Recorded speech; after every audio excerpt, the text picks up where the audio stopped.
Welcome everybody to Rob's MetalWorks. We are here at the home studio tonight to once again bring you the best in San Antonio heavy music. Brings me great pleasure to welcome the melodic thrash of the band called Nahaya. And I have with me Semir, Carl, and Dan of the band. Gentlemen, welcome to the Rob's studio tonight. This is fucking awesome. We're really excited to be here. Thanks for having us, sir. Us, man. Thank you. I've been keeping my eye on you guys for quite some time, and I remember I talked to Dan about a year ago or more, and Dan was like, "Rob, you got to really, keep us on your radar," and I have. And thanks to Semir, I got your brand new debut EP. And it is fucking amazing, okay? And that's what we're going to talk about tonight. I want to share it with all the people out there. But before we do, let's talk a bit about the beginnings of Nahaya. I think the band has kind of really built a reputation in town. People know about the band, the technicality, and the brutality of what you guys are delivering. So, Semir, talk a little bit about the beginnings of Nahaya here in San Antonio. Sure. Me and the other guitar player, Ryan Peters, we were in a different band called Perish the Land in 2012. And after that band broke up, we started that project, Nahaya, together. And then our idea of the genre was melodic thrash metal, a little bit like American thrash metal, but more melodic style. And then after that, we started to find different people to jam it, but not many people into that genre. So it was kind of hard for us at the beginning. And then we ended up finding Daniel, which is, that was the beginning of the finding a Carl for us as well. And then after that, we just kept going. It took us a while to get this EP out, but we finally have it. Semir, a couple of really quick questions. You talk about genre, and I said melodic thrash. In my thrashcore, right? In my post, I said thrashcore. Tonight, Semir was like, "We're melodic thrash." Was that always the genre that you called it? Was that always what you called it? To be honest with you, it's actually melodic death metal. But the thing is, Ryan, he's not here today, but he's a thrasher. Like, he loves thrash metal more than anything. And I kept telling him, okay, if you want that, let's just name it melodic thrash. Let's see what happens. And the people start to like it a lot. The kind of interchanged, like it's kind of interchangeable, I guess. Sure. And Semir, I would be remiss not to mention a little bit about your background. Obviously, you're not from San Antonio. You're not from Texas. I mean, talk a little bit about your background. And when you respond to that question, what does the name Nahaya mean, and is that something that you came up with, or where does Nahaya come from? Ryan actually came up with it. Yeah, Ryan came out with that name. I mean, he used to speak Arabic. The Nahaya means the end in Arabic, which is kind of hard to find now, but it's old Arabic from Syrian. Yeah. And then he liked that language a lot. We ended up putting it as the end. This is the time to make it happen, type of thing. My own background, though, like I said, I'm not even from the United States. So they kind of made it like different story. I'm from Turkey, so the culture is part of the Arabic culture as well. So that when we started doing this project together, I was giving him ideas about the songs, and then he come up with the thrash metal version of it, and it turned out to be like melodic European thrash metal type. And that's why we wanted to name it Nahaya, which is the Arabic, so you can fit the genre together. You guys have been staying busy. I've been to a few of your shows. I remember meeting Dan again, and I was always really impressed by what you guys were doing on stage. Obviously, great performers. The music was heavy, but at that time, I didn't really have a product to talk about. I always want let's talk about your band, but let's talk about something that you're delivering to the people out there, the followers out there of Rob's MetalWorks. You guys released a single in 2016 called Marauder. I've seen the video. The video is like super cool because you guys are performing on there. So talk a little bit about kind of how you kind of were slowly progressing and delivering Nahaya to the people out there. I mean, to be completely honest with you, it was just generally it's a trying to come up with an idea that is free-flowing. With Marauder, it was primarily about trying not to be held down by the conventions of what we normally do in everyday world. But the video is very, very, very heavily influenced by Fire in the Sky, if you are a cinephile like myself. Oh, God, I'm a ufologist. Yeah. I can tell you all about UFOs. Don't worry, I'm going to edit that out. Oh, no. It's all good No, I'm not times. kidding. I'm serious. That's what you got to do, man. You go to the UFON conference, you'll be solid gold. But yeah, essentially that was the beginning of something, and that was the first song that I particularly wrote lyrics for, and that we really kind of stretched what we had initially, and yeah, it's just bit by bit, snowball effect, and ideas come together in very, very, very singular form. Was that the strategy, though? Let's just release a song.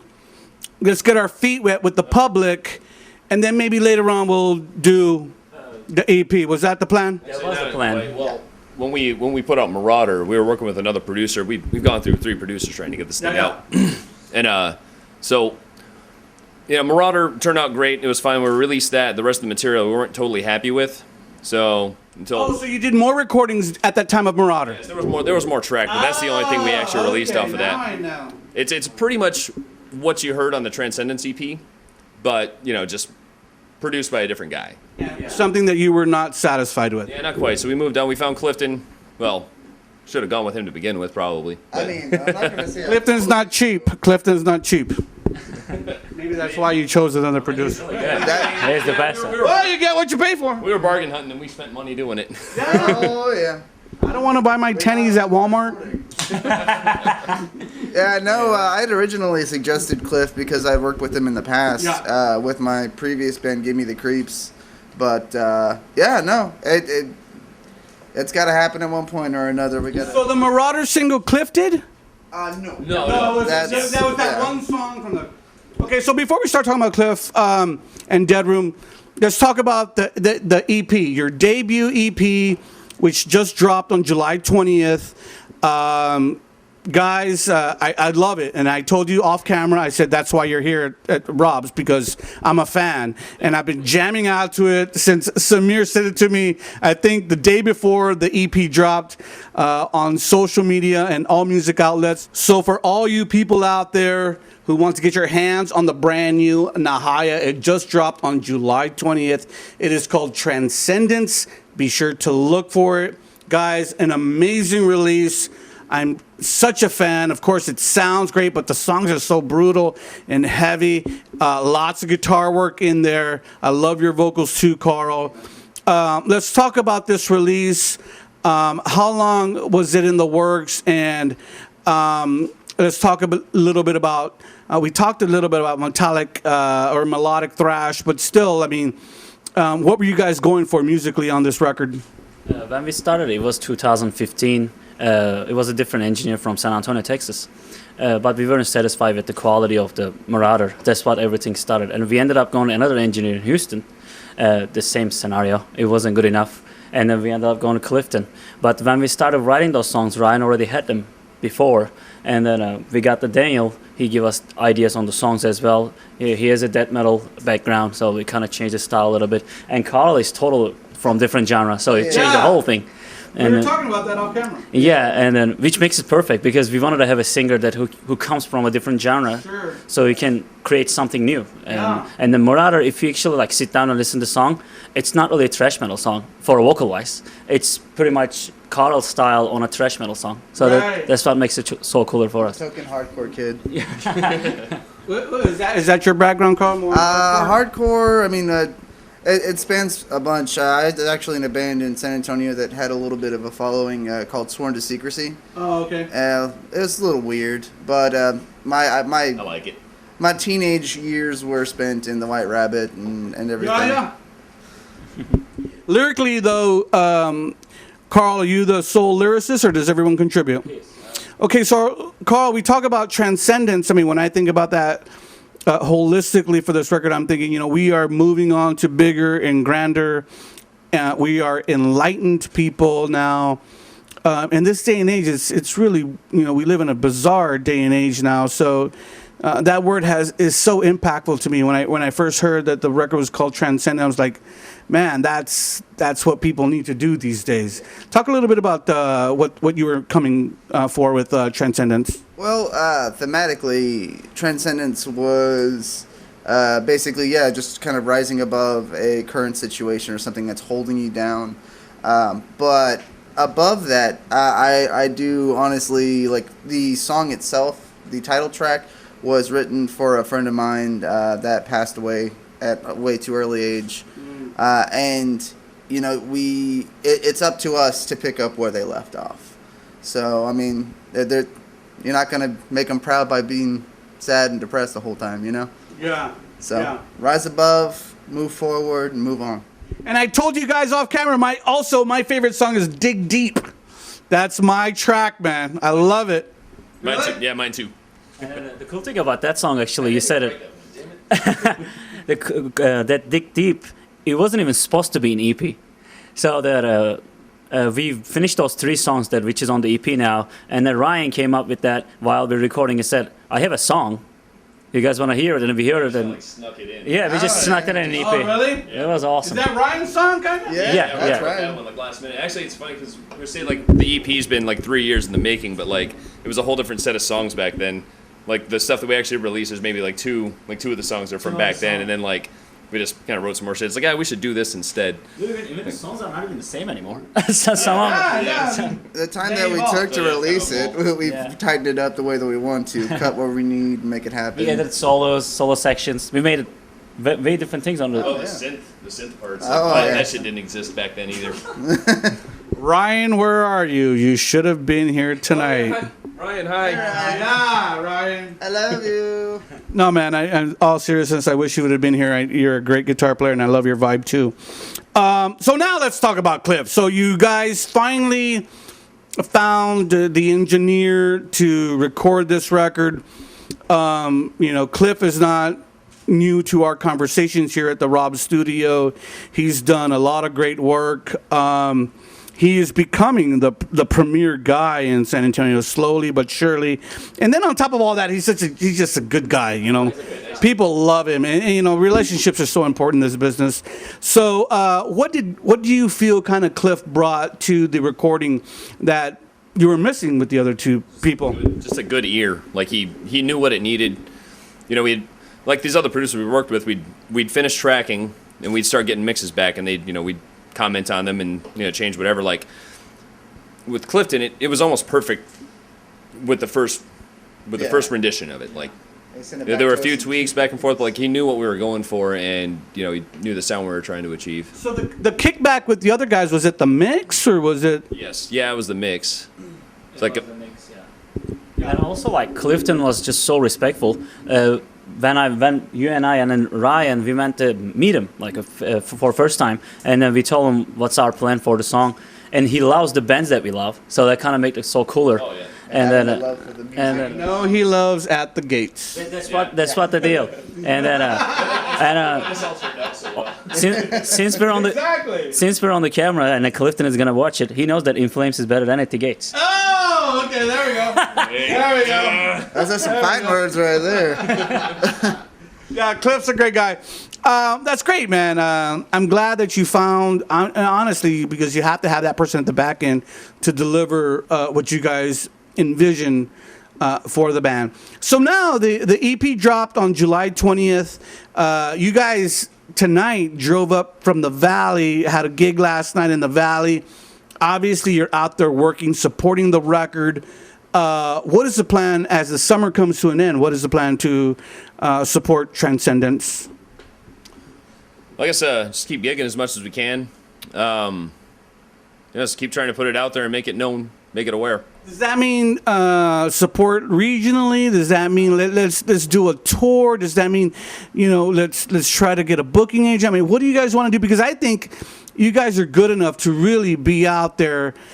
But the reality of it is that we all have our real lives, and it might be challenging, and it may not be feasible. But still, nonetheless. You have to get out there in front of the people, and if you guys are driving, to the Valley, which is 4 hours away, there is still. I feel like these guys are working it to an extent. Regionally, is the mindset? Let's just stay regionally until we build up Nahaya a little bit more, and then we'll take it outside of Texas, or do we just want to go all in with this release? I believe after we released this EP, attentions have been crazy. I mean, we might not get a lot of followers maybe on the Spotify site, but for people to send us a message privately, it's amazing. Even out of state, sometimes even like from Germany, Sweden, and Finland, which is our #1 target, people have been sending us messages about the quality of the songs. And then at the moment, our plan will be reaching out to closer states, so we can play like weekend shows and see what happens. If we get more attentions, why not just hit the tour, you know? Samir, you say something very interesting to me that I recall from earlier, where you talked about, like, Rob, you know, the States is great, but for what we're doing, and we all know the fact that, you know, heavy music is more accessible and commercial in Europe. How important is that for Nahaya? How will you kind of tap into that? And I know that is kind of something that we want to kind of focus on too. Yeah, definitely. That's one of the reasons I moved in the United States, like start a metal band here and then go on to Europe. Yeah. And even in my hometown, people take this so seriously. It's like part of their religion almost. Like the metal genres, they go into the shows, buying stuff. They don't even have a job, but they find enough money to go to shows. That's how they do over there. But the thing is, I believe in the United States there are a couple of states, especially start with Florida and Boston, will be the best places for us to go because they love this genre so much. Yeah. And after that, I believe we have a real good chance to hit Northern Europe, pretty much from Finland, Denmark, Sweden, Norway, because this style, like At the Gates in Flames, it's the place to go. And then That's the trademark sound. yeah, it's the trademark sound. Yeah. How are you guys getting your music out there? So far in the last 1 year, after we released that At Work with Fire, our second single for the Transcendence, I've been sending people individually for the like booking agents, even the promoters, like for the local places. Yeah. And then they really dig it. They just want to have more product. Like you want it, you want it. And then I keep sending them the Transcendence. The attentions are amazing. I mean, it takes the Clifton again. The quality, it's up the roof. That's why. And then since we said the Clifton, actually, we forgot to mention that Troy, who mastered our song. Yeah. He's a very known, mastering engineer. He did the August Burns Red, and then On the Road, right? He mastered a good number of my favorite albums. Oh, yeah. Including these guys. And Cliff has a relationship with Troy, so That's He fantastic. set us up with him. yeah, okay, great. It's fantastic for me to see all of a lot of these recording agents getting together and then doing the whole tone crate thing and being able to share profiles, make it accessible to other engineers. That, I mean, it helps us out as musicians because it'll give us the crunch and sound and vibe that we want, and it also helps them out, gets their name out there. You know, you're not having to worry about constantly sidestepping something to try and make it work. Now, the first single off the EP was At Work with Fire. There's a video out there for it. It's a lyric video, and that was released kind of early in support of the EP. Great track. So let's talk a little bit about the video. It was a lyric video, not like a performance video like for Marauder, but still something very professional and nice. I like how it represents the band. How important are videos to you guys? You guys still feel that video work is vital to the success of your band? Oh yeah, and actually, like, we're trying to produce as much content as we can to like a lyric video like that. It's a little easier to do. Yeah. The music video Marauder we put out, that was kind of a while ago, and now actually having the EP out, like, we're just trying to Slowly chop it. put stuff out. But the guy that made that lyric video, if we could, like, is there a way to, like, put a link in his comments to his Facebook or something? The guy is amazing. I don't know how to pronounce his name. Where's he from? He's from Indonesia, right? No shit. Yeah. Yeah, every time we work with him lately, he did our logo as well for the Transcendence. That he did the logo. Yeah. And then he did it in like 48 hours. Dude, that is a badass fucking logo. Yeah, he did a great job. Eckerman's always telling me, Rob, you should get some stuff done with him. I'm like, I don't know, man. How expensive is he? Very reasonable price. Okay, gentlemen, so great to have you tonight. We've covered the gamut, I believe. Anything I missed? Anything you want to share with your fans out there, people who follow Nahaya?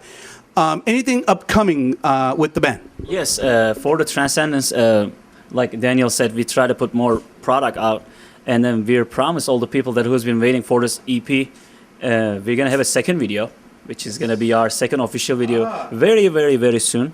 For which song? Do you want to say it? That's up to you. You want to say it? It was gonna be a surprise. But let's say it might be the song that you like the most. Let's maybe. I said that earlier. Yeah. That would be the wise choice. I love that track, really do.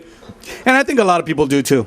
It's more streamlined. It's one of those situations where the chorus That song just doesn't very fuck around. straightforward. Yeah. Definitely. Okay, so gentlemen, obviously Transcendence is a beautiful release for the people out there. You guys are going to have a release party. Let's talk about that. When do you anticipate the release party to be? It will be September 8th at Zombies Bar. And then we're going to have great bands playing with us. I'm sure Daniel wants to tell who's playing with us that day. Oh yeah, so we got Pedagogic, Wolf Holt, and To Be Announced. All right. But What can fans anticipate then? Are you guys going to play like the full EP or older tracks, everything? I mean, obviously as the headliners, you're going to have a little longer time to play. Yes. We're gonna stretch out the ceiling on that one. Do as much as we possibly can. Yeah. Like we have probably about 9 tracks in total. Because this will be our EP thing. It's going to be a situation where we can pull off a little bit more and also make sure that everything is tight. Okay. I have to ask, because people out there are going to want to know, are there going to be hard copies of the CD available that night? Yes. Yes. Yes. Yes.